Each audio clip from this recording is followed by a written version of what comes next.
welcome back. If you're new here, my name is B, and this is my little corner of the internet. Let me turn the AC down.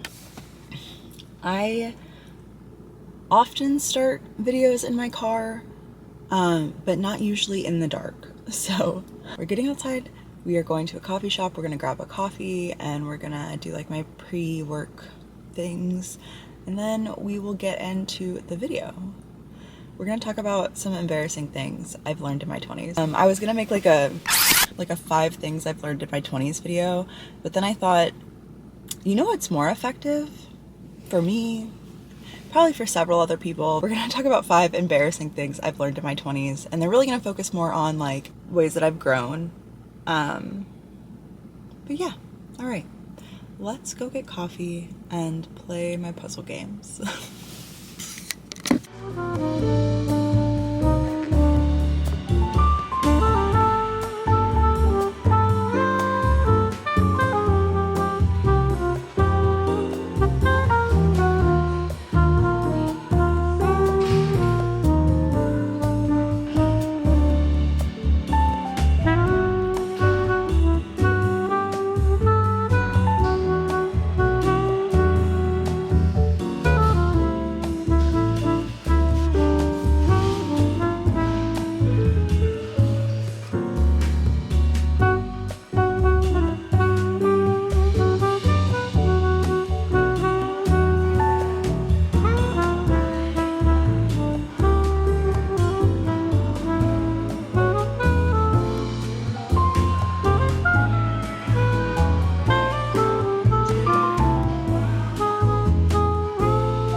Hi, I didn't get to spend 30 minutes in there because I have to go home and make sure that I'm like logged in and ready for work. It's only 7:10, but I'm about 15 minutes out and I don't want to be stressed about it or run into school traffic or have to worry about that. So I'm a little bummed out because I got a late start, but that was on me. Anyways, yeah, let's go. What? What? I can't see you, but I'm sure you're in the frame. Who is that? All right, we're back home and it's time for rapid fire. It's gonna be a little rapid fire. I hate to say it. I do hate to say it. So I have like 45 minutes. I'm gonna kind of rapid fire this because I do want to get this done before work so I can edit it after work and then have it ready for Sunday. So the first thing I'm gonna say is a little bit of a disclaimer, but also just honesty hour. Everybody in their 20s is at a different point in their life. They have different things going on. You're gonna have some friends who are doing, I don't know, who are in college, right? And then get a job and then, you know, meet somebody and get married and start having kids all before they turn 30. Even in this economy. Even in worse economies, it will happen. You'll have friends who went to community college. You'll have friends who didn't go to college at all and went straight to the workforce. You'll have friends who are making like hundreds and thousands of dollars, maybe $100,000, right? You'll have some friends who are buying houses. You'll have some friends who don't get their first apartment until their late or mid 20s. That was me. You'll have some friends that are still living with their parents into their 30s. You will have lots of friends in lots of different places. And the first thing that I'm always gonna say about your 20s is be slow to judge your peers. You shouldn't judge the journey that you're not on, and you shouldn't compare your journey to other people's, which actually leads me into my first point. One of the most embarrassing things I've ever learned in my life, but especially in my 20s, as I've become more self-aware. Because some people are self-aware at 14, and they maintain self-awareness throughout their life. Some people don't get self-awareness until later in life, and it's embarrassing. Oh man, I need a piece of paper.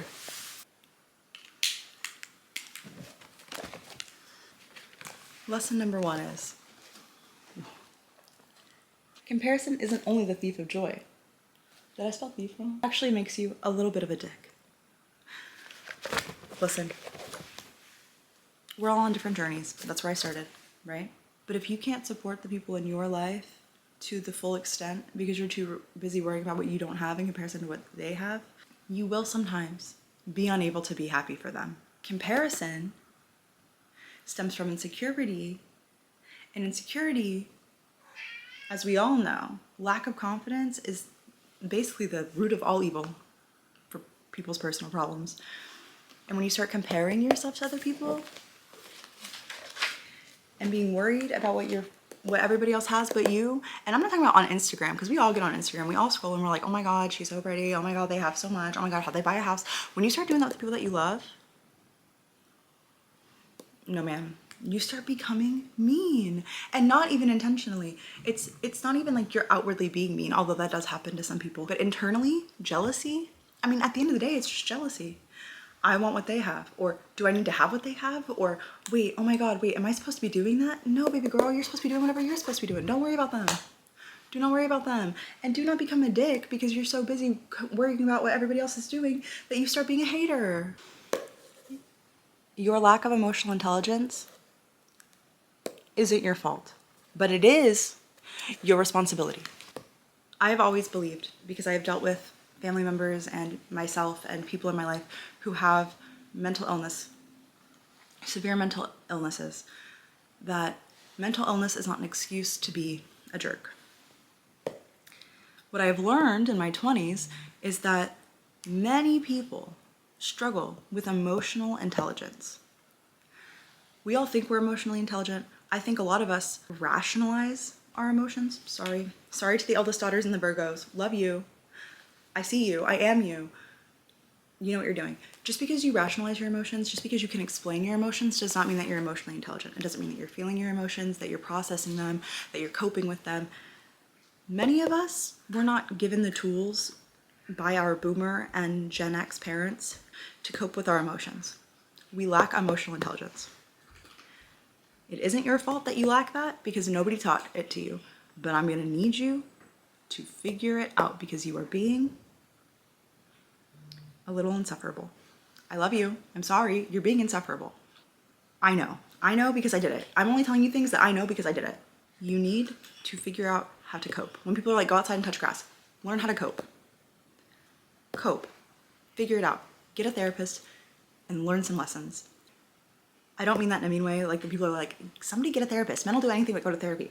But I'm serious. Get some outside help, get some outside resources, and learn to deal with your lack of emotional intelligence. It will change your life. It is your responsibility to figure this out. Number 3, people can tell when you are trying too hard. They can tell when you are faking it. Not fake it till you make it, but when you're doing too much, let me edit in real time. People can tell when you're trying too hard. Stop trying to be something that you're not. As a person who has in my life tried to be everything other than who I am, I had a lot of people who I couldn't figure out why they didn't like me. It never was because of who I was. There were people that didn't like me because of who I actually was, but they wouldn't have known. So many people when I was younger, especially in my early 20s, I guess I would say especially in my late teens, because I learned this in my early 20s, you are doing too much because you are so insecure and so scared of being rejected, and I understand that. But at the end of the day, the people that didn't like me tended to not like me because they could tell I was not being authentic. Stop trying so hard. Just be yourself. I don't know how to be myself. Well, you're not gonna know if you don't try. Chill out, man. Be authentic. People can tell. Nobody dislikes you because you one time said something weird. No one's even thinking about you. So stop trying so hard and just be yourself. Number 4 needs a disclaimer. Before I get into this, I'm just gonna say, maybe I should have written it differently, but we are where we are. When I say this, I don't mean that no one cares about you. I mean no one's thinking about you. It goes into number 3. No one's thinking that hard. Even the people that love you, who think about you and care about you and think about you every single day and love you and want the best for you, those people, I'm not even referencing those people. I'm referencing the people that you're worried about judging you. No one's thinking about you that much. And if they do, you have a free hater. Congratulations. No one cares that much And that is why you should just do whatever you want. Now, when I say whatever you want, I do not mean harm yourself, hard drugs. I mean, if you want to make content online, if you want to start learning, if you want to go back to school after you quit, if you want to quit your job and do something new, nobody is watching you as hard as you think they are. Even people that love you, they have lives. They're worried about themselves. They're thinking about themselves more than they're thinking about you, because that's just what humans do. No one cares that much. If you want to start doing something and you're scared how it's going to be perceived, as long as it doesn't hurt you, I again am not advocating for hard drugs or anything harmful, you should do it. Dude, you get one life, you get one go. And honestly, the embarrassing part of this lesson is, why do I think everyone's thinking about me? No one is thinking about me. And that is actually a great thing. Again, no one is worried about what you are doing. No one is talking about you like that. And if they are, free press. Whatever. Somebody from your hometown who didn't like you 15 years ago is judging you. Okay. That's a loser, and you're doing what you want to do. You get one go. Do the shit you want to do. This last one's gonna be kind of niche, but I am particularly susceptible to this. So this last one I think is gonna be kind of niche, but it has to do with a lot of things I started to deal with and cope with in my late 20s that I'm still kind of dealing with and coping with, that I think is really embarrassing for me. Pretending you're above or better than a fear, a feeling, etc. doesn't actually mean you are. It doesn't mean that you're actually not suffering from that fear or feeling. It is okay to be scared of normal things. It is normal. This is so niche, I think, because my mom died when I was so young. I decided pretty young that I didn't want to be scared of getting older, that I was gonna be lucky if I lived into an old age, because I knew what it was like to, I knew people died really young. At a really young age, I understood that people died very young. My mom was 31. That is now at 29, insanely young to me. I could not even imagine. But I spent a lot of time telling myself that, oh, I can't wait to get older, I can't wait to be older, whatever. And that was chill when I was in middle school and in high school, and I wasn't worried about it, and I thought I was gonna live forever even though I knew better. It's very different when you're into your late 20s and you start getting toward that third decade and you start realizing, oh, LOL, I am gonna get older. And then people start talking about, now we get this at all ages now because of the damn, because of like the skincare routines that the 14-year-olds are doing that are freaking me out. Like, why are you 14 using retinol? You're gonna ruin your skin barrier. Can you chill? Anyways, not the point. The point is, I always pretended like I wasn't scared of getting older, and then I started getting wrinkles. I started noticing my body change. I started having experiences. My friends were talking about preventative Botox and fillers and whatever, and I started realizing, oh wait, I'm scared. LOL. And then, and this is sad, but my grandmother, who I love dearly, got dementia, and she has, in the last few years, started rapidly declining, and that started freaking me out really bad. Grief will make you grapple with death, your own and everybody else's. And I wouldn't allow myself to be scared about it.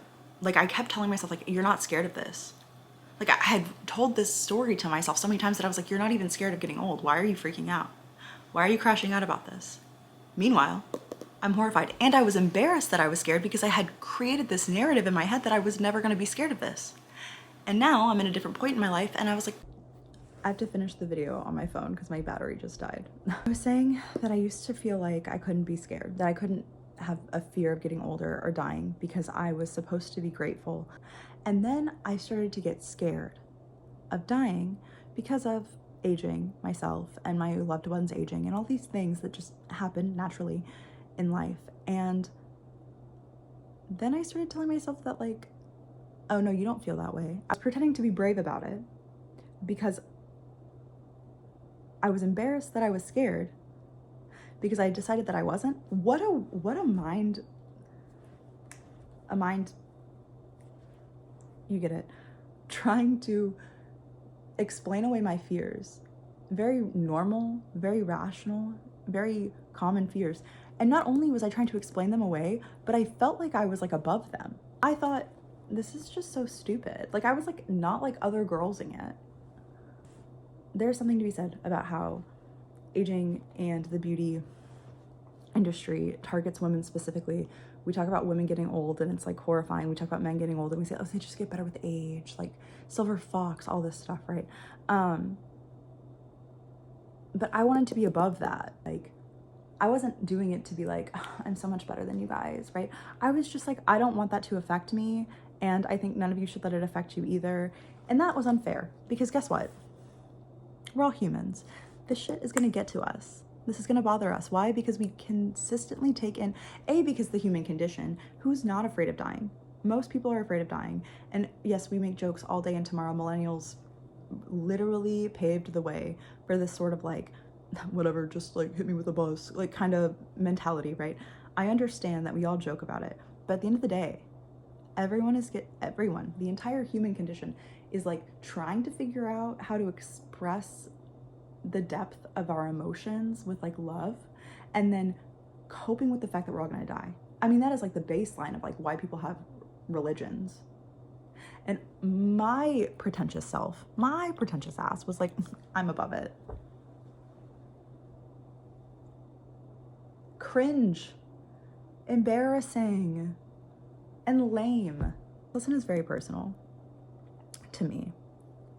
But I think we can all kind of agree that sometimes we pretend like we're cooler than something or we're above something. Like, it's goofy. It was a goofy experience to have. It's normal, I think. I think people have this experience all the time. I'm sure I'm not alone, but this one feels really specific to me. Of all the things that I have talked about, this one seems really specific, or feels really specific to me. All right, you guys, I have to go to work because I am running late, but I wanted to thank you for hanging out with me and taking the time this morning to spend the morning with me. If you're new here, I would love to have you stick around, so feel free to subscribe, please. I'd love to hang out again and see you again.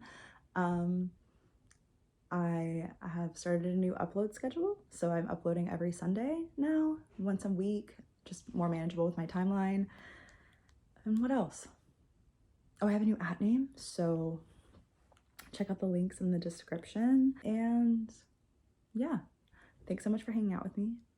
Take care of yourself and each other. And I'll see you next week. All right, bye.